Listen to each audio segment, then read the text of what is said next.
Welcome, everyone. I'm James Surowiecki. I write the financial page for The New Yorker, a regular business column for the magazine. And this is Andy Stern, who is the president of SEIU, the biggest, I believe, union in the United States and Canada, which represents primarily public sector workers, healthcare workers, and building services workers. And we're going to talk today about the future of the labor movement and a whole host of other things. So unions have gone in the last 40 years, let's say, 50 years, from representing about a third of the workforce to representing less than a tenth. And it's, I guess, even less if you include private sector workers. So I guess I'll just start with a simple question, which is why should workers care about this, and why should everybody else care about it? Why does it matter?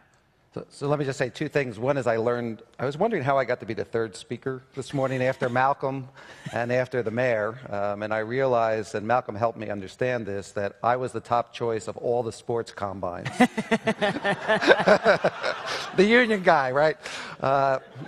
So let me just put this in a little context. And it builds from what Malcolm said about profound change. Our country, the rest of the world is living through the most profound, the most transformative, the most significant economic revolution in the history of the world. And that's a lot of words to say, but I don't think we've quite yet grasped it as a nation. And unions, I'll answer the question in a second. So we've only had 3 economic revolutions. The agricultural took 3,000 years. The industrial took 300 years. This revolution, as we go from a national to an international economy and from mine work, from muscle work to mine work, or 9 to 5 to 24/7, it's only going to take 30 years. So no single generation of people have ever witnessed this much change in a single lifetime. And I don't think as a country, economically, personally, we've quite yet grasped, how profound this is. And certainly unions haven't. So we like to say change is inevitable, progress is optional. And what's happened to the labor movement is, just frankly, is we became very male, pale, and stale. We didn't quite understand the world had changed. We tried to hold on, like many people still do today, that we forget to understand that we're as far today from the New Deal as the New Deal was from the Civil War. We cannot drive into the future looking in the rearview mirror. And so unions have to decide what is their role, because we sort of lost our understanding of the economy and our role in society. And I'll just end by saying this to the question. There's only 3 ways we've distributed wealth in this country. And if there's any significant problem we're having in the world right now, as Alan Greenspan would say, the gap between the rich and the rest of the population is growing so wide and so fast that he even says it threatens democratic capitalism, which I don't think we're going to be that lucky necessarily. And the reality then is sort of what's the role of a union? And what's the role of government? What's the role of the market? And they're all distributive forces. They're all simply ways that America has redistributed wealth. And now we understand that a market doesn't work as well in an international economy as it might have worked in a national economy. We understand from George Bush that wealth can be distributed up as well as being distributed down. And unions have become too weak to play really what is their best role, which you see out here right now. If you go to any single office building in New York City, every single janitor is in our union. They make $22 an hour. They have health care and pension. But every owner pays the same price. So it does not impact competition. It sets the floor. It regulates wages. It doesn't disadvantage anyone. And so the question for unions in the 21st century, in this profoundly changing economy, is what role do we want to play that's pro-business, pro-growth, pro-partnership, and make sure that everyone shares in the wealth of a booming economy. And so being pro-business and pro-growth, that's obviously, those are not words that generally people associate with the labor movement. Certainly not, those aren't words that business people associate with the labor movement. So what does that mean in practice? How do you want to translate that into reality? I think the way we translate it into reality is to try to imagine a different way to do our job in certain situations. Obviously, in an economy as complicated as this, what a union does for a janitor and what a union may do for a reporter, would be fundamentally different things. Some people are looking for skills and training. Some people are looking for job mobility. Clearly, in a world where we're moving from employer-based health care and pension to self-managed work lives, unions could bridge a lot of those opportunities. But we need to understand that our employers are involved in a competitive environment, and we cannot be a drag on their competition. So whether it's trying to find new ways, different than Sam Zell might have done, to understand what ESOPs could do and how people sort of have a stake, private equity, partial ownership in companies. I just think there's different ways we need to think about distributing wealth in the 21st century. Okay, but I want to talk more about that because that's obviously part of what the idea of a new labor movement is really about. But before I do that, given that this is in one sense or another about innovation, or the reason you're famous is, Barbara Ehrenreich said, the future of the American dream may rest in your hands. I don't know, now we're getting really carried away, right? Really carried away. But the reason you became famous is because as head of SEIU, head of organizing at SEIU, and then as president, you have presided over a dramatic increase in the number of members, so that the number of members in SEIU rose, about from like 1 million to almost 2 million in the space of about a decade, at a time when other union memberships were shrinking and when people were basically saying organizing is maybe hopeless or the best we can do. Even union leaders were sort of acting as if the best they could do was kind of preside over a gradually declining membership. So I was wondering if you could talk just a little, and one of the things that's interesting about the labor movement is that if in polls, a very high percentage of American workers say they would prefer to be in a union, but a very small percentage are. So I was wondering if you could talk just a little bit, because it's not something people necessarily talk that much about how you did it, how did it work, and why is organizing something that requires innovation or real management take? Why is it something that's not an easy thing to do? One is the laws that are sort of governing organizing in our country were invented in 1935 when everybody allegedly worked at a factory. Right. It was based on a very industrial model. It was at a time of class conflict, but it had the right premise, which was the decision about whether people want to be an organization, whether it's the ACLU or a union, was your choice, right? Not the employer's choice, not the government's choice, your choice. And we've sort of morphed over the last 70 years to where, a decision about having a union is a war between you and your employer, right. And where it's socially unacceptable to have a union, if not ideologically unacceptable to have a union in your workplace. And some of it may be deserved, and some of it is just, hangovers from the past. But the truth has really been is that we no longer give people a free choice about whether they want to have a union. And I always like to say to people in audiences like this, writers or others, imagine all the writers getting together over there after the meeting, saying, it's about time we talk to the editor about our compensation system and, my placement in the paper and my work hours and, wonder where your career is going, after that. Or imagine some of the people in finances, analysts getting together with some hedge fund and say, we need some outside help here because the company is really not performing well and we want to have a different kind of partnership. Right. I think people will have a very short-lived career. And for workers, that's the same reality. You are asking someone who has complete control of your wages, hours, and benefits, to empower you to make decisions that really people don't want you to do. And it's all now mismatch of power, in the workplace between workers and their employers. So why were you, was the fact that you were successful, one reading would be that it was just luck. You happen to be in the right businesses. You're primarily organized in industries in which there's no foreign competition, effectively right. speaking, and in which they can't ship the factory to Mexico because it's the building, basically, or something like that. But assuming it wasn't just that, what did you do to get people to be willing to stand up for themselves? Two things. One is, that we, spend money, take time, spend effort. Avon doesn't sell products without salespeople. Unions right. had about 3% allocation to growth and a 97% allocation to the current members, so it obviously wasn't going to change. And two is we've conducted some some very aggressive corporate accountability campaigns in our country to have employers allow workers to make a free choice. And we've conducted the largest empirical study in the history of the world about organizing, because if you take two group of kids that graduate high school, maybe go to the same college, go into the same jobs as engineers or supervisors, and one's in the public sector, they tend to be in unions, and ones in the private sector, they tend not to be in unions. And the fact is, this is more about the employers than it is about what people really want. Because in the public sector, there are no anti-union campaigns, generally speaking. Right. Is that overstating? Yeah, no, I think it's, you head south, it kind of increases, but generally right. speaking, that's true, yeah. Okay.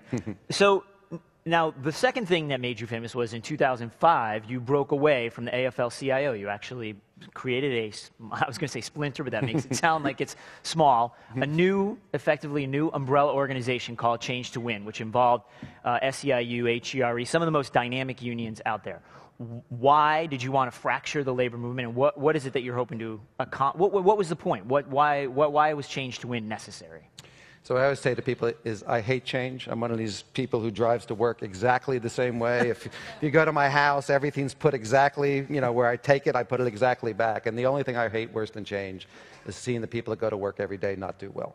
Okay. And so I was part of an institution where, we were walking down a road, it was very clear where it ended. 1 in 3 workers in unions, 1 in 4, 1 in 5, 1 in 8, 1 in 10. But more importantly, now the Census Bureau says we've had 5 straight years American workers haven't gotten a raise, the longest period of economic stagnation in American history. So it's hard to be part of an institution whose job it is to change workers' lives and who has a strategy and a mentality that is a little bit more being a lapdog for a political party than a watchdog for its members. Okay. So what does that mean in practice? I mean, how do you want to use change to win, to leverage change? I think what we are trying to figure out, which is very hard because, I spent my whole life, employers tell me, you should change, you should understand business, you should understand competition. Right. And then as soon as I changed, they all said, well, we were just kidding. You're still a union, after all. Right. So, we are trying to figure out ways in key sectors of the economy that are going to stay in this country to find a way that those are the good jobs of the future. The truth is, when you used to go down in a mine wearing a little light and with a pickaxe and knocked coal off the wall, that was not a high-skilled job. We used to laugh about people turning a bolt on the assembly line. That was not a high-skilled job. They were union jobs. Right. And because of those union jobs, people owned a home, raised a family, and created the American dream.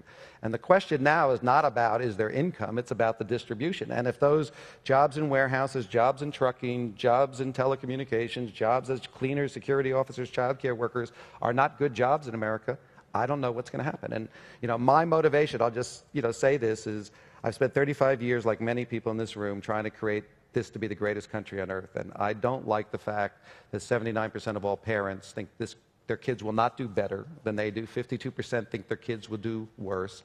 That's not the America we want. It's not the America we need. And we need a new economic plan, which is not a 20th century plan, a 21st century plan. And it has to be somehow about making work pay again. That's the American dream. That's why people come to this country. Okay, I want to push you a little bit on that. But before I do, why don't I just give you a chance to give us a picture of what that new economic model or the new economy looks like that you're sort of envisioning? How and so one is I think the employer-based healthcare system is dead. It's a relic of an industrial economy. America can't be the only nation on earth that puts the price of healthcare on the cost of its products and competes with people around the earth that don't. And I'm not saying we need a Canadian plan or a Scandinavian plan. We need an American plan, and I think we saw in California and other places and with Barack Obama's plan, sort of a context for what it's going to look like, a public-private partnership, choice, prevention, wellness, all of those things. So I think we have to transition immediately. This should not be an issue in the richest country on earth that people die simply because they're poor.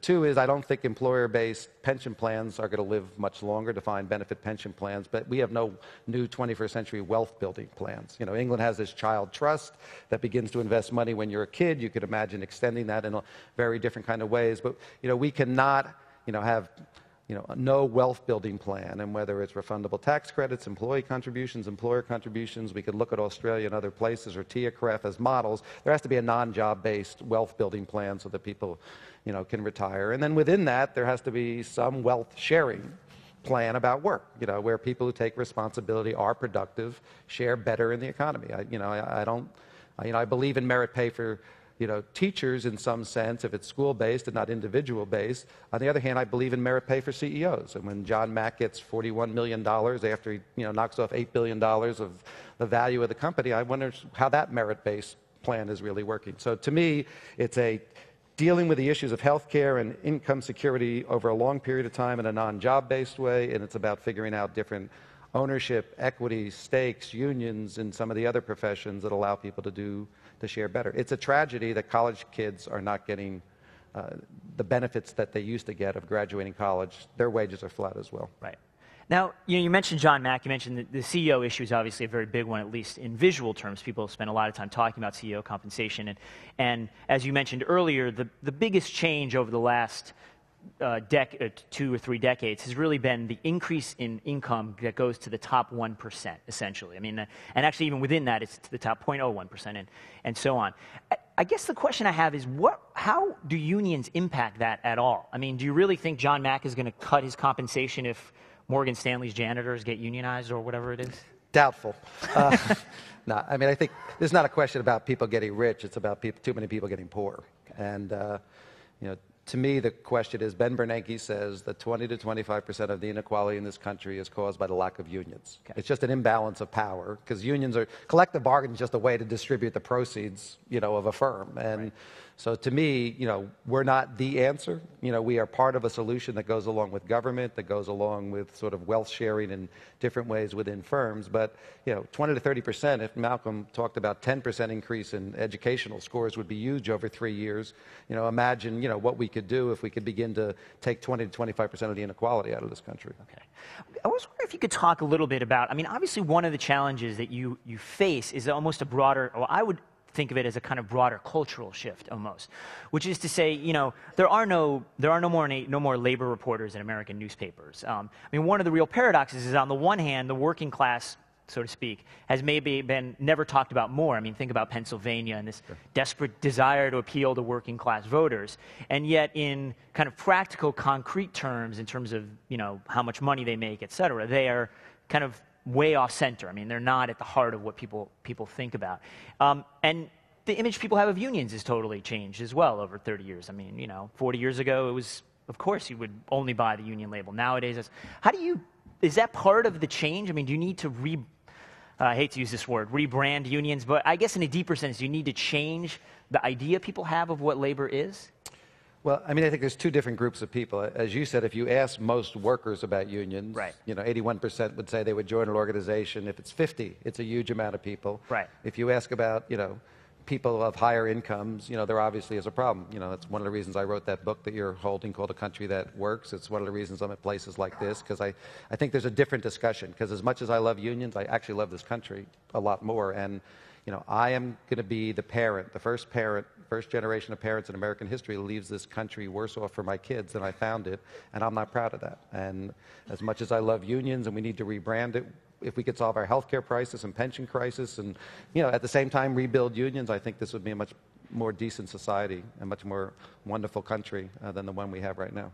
Interesting. Now, part of your mission is also to sort of globalize the labor movement. You've spent a lot of time with China, but also European unions and so on. That's obviously has been a goal. If you go back to the history of the labor movement in the United States, it was founded in large part by people who had that picture in mind. But obviously, it's also been something that, it's hard enough to get people to work together in the United States. That was a triumph in and of itself. How do you actually get people to work together across borders, and what ultimately can that accomplish? Capital went global, right. Trade went global, finance went global, companies went global. It's pretty hard to imagine unions being successful being local or national. So you have to start with that premise. And as opposed to the past when unions were formed, Workers of the World Unite was kind of an ideological consideration. It's now very practical. For the worker who works for Group 4 Securicor, which is the second largest employer in Africa, the largest security company in the world, whether they work in Malawi or the United States, they work for the same employer. And you put them all together and they realize that when they unite their strength, they have a stronger voice. And so I think the future of global unionism is not around ideology. It's about a very practical, fundamental principle that people that work for the same employer do better when they work together. Okay.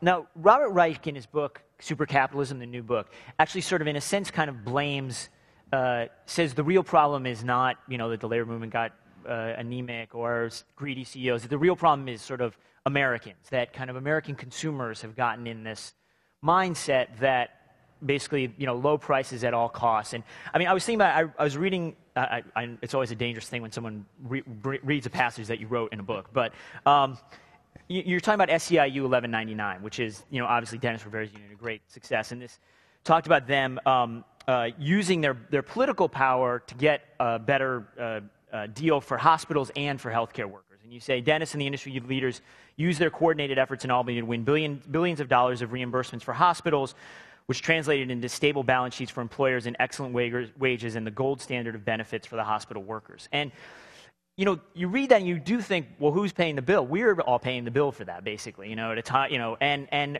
that's Walmart would be another example, right? Higher wages at Walmart, is that going to translate into higher prices for? Is it partly about that? Is it partly about saying people need to be willing to pay more for a good day's work, that we've kind of gotten spoiled by, as consumers, by living off the benefits of let's not say slave labor, very cheap labor abroad, and so on?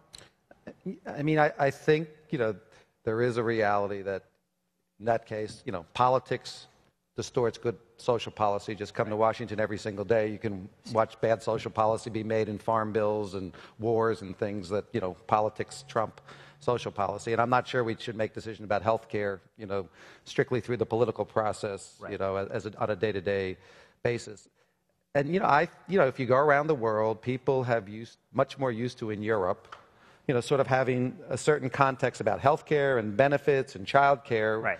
That are more of a social contract, even if there is a different, huge wage gaps of a different kind. And I just think the question is, how do we smooth off the rough edges? And I don't think it makes sense in the country, because a lot of it I don't think is about higher prices, it's about distribution. Okay. And I think we have a distributive problem, not necessarily this is not Rwanda and Bosnia. Right. If it was Rwanda and Bosnia, we'd have a really different discussion right now. This is a pretty nice place with a lot of money in this city, and it's just a question of it's misaligned. Okay. Now, obviously, a lot of the things you're talking about when you talk about your vision of America have to do with politics. So, healthcare, pension reform, and so on. And even in its dotage, I'm sorry to use that word, but the labor movement has remained very powerful politically. Union members vote at a much higher rate than non-union workers do. You obviously are very, very influential on a statewide level, but also on a national level. And that's obviously something you're trying to do a change to win. SEIU has donated a lot of money to Barack Obama and so on. What do you think of as the relationship between what you're doing, or the labor movement, and the Democratic Party specifically, and how do you want that to change, if you want it to change going forward? I mean, we made a decision in our union that we wanted to be an independent voice for workers. We actually have Republican clubs inside of SEIU in many of our states. 20, 30% of our members are either 40%, or in some cases, Republicans and independents. So, we were really an adjunct to the Democratic Party. I don't think it served us very well at all. And two is, I think, this is what we're going to our convention in Puerto Rico, which we have every 4 years. We're the largest union. And the question for the labor movement right now is the labor movement just about us, our privileged members who have health care and benefits, or is it about justice for all? And we're going to the convention saying we have to be a voice for justice for all. We have to be a voice about rewarding work for everyone. That it is just ridiculous, to imagine that somehow our privileged group of members are going to do well while the rest of American workers don't. And so I think, A, we have to make that leap. Two is that, we are going to say, and we've begun a process to hold politicians accountable. So we ran 8 people against Mayor Daley's machine for aldermen and won around a series of issues about, economic benefits that were not being, we thought, shared in the city. We just had a little race with a Democratic congressman in a primary election where we unseated him. And we are going to put $10 million of our union's money every year to hold people accountable to the issues they run on. So we are saying everyone who's running for election, who promises us on health care, that they are actually going to fix the problem, and work with the president and Congress to get this done, that those that say that and don't do that, we are now going to have a pool of capital, because what we think is missing in the political process is accountability. Because incumbency is so strong, parties, sort of protect their young and their cubs, and it takes somehow an independent organization who can speak out for all workers, to hold people accountable, and we are going to rebalance our work. We are the largest PAC in the United States. We've given $8 million in independent expenditures to Barack Obama's campaign. But this is about issues for us. It's about changing people's lives, not about, what cocktail parties I get invited to. Okay. Well, the last part of that, I think, and we can wrap it up, is, it's funny because people talk about you as a different kind of labor leader, as the new boss. I think the New York Times Magazine called you. But in some ways, to me, a lot of what you hearken back to, and you may not like this, but is kind of someone like Walter Reuther, who in the 30s really was trying to articulate not just an idea of what the UAW was, but actually had a bigger picture of society as a whole, was actually trying to change, and in some ways did change, the social contract. Now, one of the ironies is that they ended up getting really good things for union members and not everybody else, healthcare being the quintessential example. But, it does seem as if changing the social contract, or idea of what the social contract is an important part of what you're trying to accomplish. Yeah, I don't want to sound nationalistic here, but I do feel very strongly that I'm an American, and I love this country. And we are at a very profound moment of change. And America needs a new economic plan. And it's not a Democratic plan. It's not a labor, business, union plan. It's an American plan that rewards work in our country. And, I don't mean a Soviet 5-year communist style or the sporting combine measurement plan. I'm talking about what countries like Ireland have done, where business, labor, government get together, and when they had their largest export product was people, and they sort of figured out a context, in the way that we could about health care and pensions and wage wealth sharing, refundable tax credits, earned income tax credit, children's trust. There are ways to create a framework that allows us to be a more just society, and I think the role of unions in the 21st century is to make this a more just and humane society that rewards everyone's hard work, not just the 1%. Let me ask you one last question. There are probably very few people in this audience who are actually, I'll ask, how many of you are members of a union? Okay, so almost nobody is a member. Yeah. It's even lower than the national average. Exactly right. So almost no one's a member. Almost no one's a member. Let's say someone was in this audience and was listening to you and thought, that guy makes a lot of sense. That really is, right on target. I really think he knows what he's talking about. What can what can anybody do? I mean, if you're not in a union, what's the role? What do you think the proper thing for people to do is that would move people toward what you're trying to accomplish? I mean, I think it really, if everybody here could do anything, it would be to help solve our health care problem for a new president in the first 100 days. The issue is ready. It's ripe.